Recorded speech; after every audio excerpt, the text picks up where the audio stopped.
class. I hope that everyone of you are well there.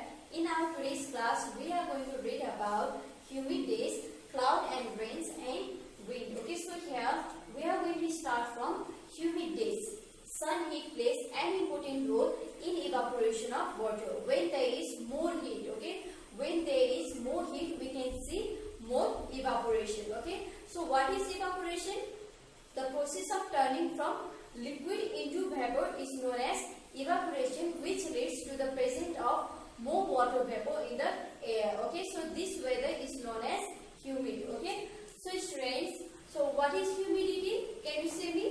Okay, so humidity, look at the board. Okay, you can see here, humidity is the amount of water vapor present in the air. Okay, so what is humidity? Humidity is the amount of water vapor present in the air. Okay, so humid air store a lot of heat. Okay, humid air, okay, it can store a lot of heat. So humid days are generally warm. Okay, so how are the humid days?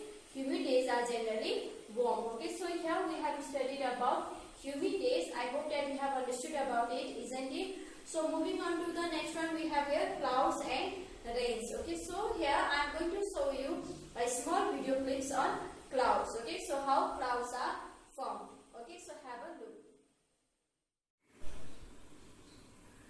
What are clouds? Have you ever looked at clouds? Did they look like shapes? Have you ever wished you could float on a cloud? Clouds are fun to watch and think about. But what are they really? Did you know there are water drops in the air? These water drops are so tiny that they float.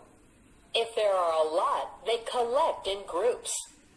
When water collects in the air, it forms clouds. Clouds are made of water drops. If it's cold, they can be ice crystals. Some days, there are no clouds to be seen.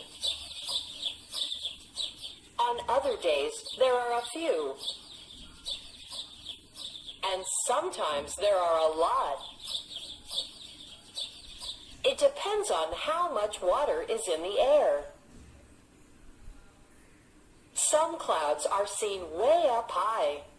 Others are seen lower in the sky. Clouds often look white, but they can also look gray. Why is that? The water droplets or ice crystals in clouds scatter all the light from the sun. Light from the sun is all the colors of the rainbow. But when all the colors are put together, they make white. So clouds appear white in color. But what about the gray clouds?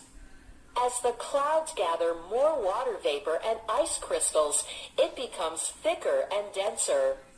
This results in scattering less light from the sun, so the clouds appear gray in color. Clouds are named for how they look. Have you seen clouds that look like big heaps?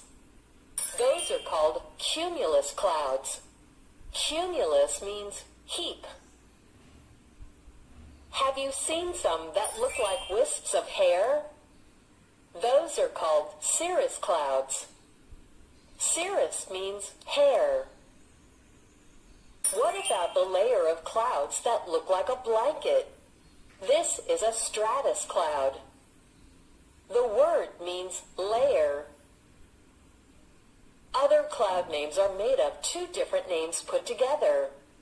The word for rain cloud is nimbus. Sometimes you'll see a cumulus heap cloud that is a rain cloud, nimbus. This is called a cumulonimbus, cumulus and nimbus cloud. This means a piled up rain cloud. Another example is a Nimbostratus cloud. This is a mix of nimbus, rain cloud, and stratus, layer cloud. It's a stretched out rain cloud. Have you seen the video, please? Yes.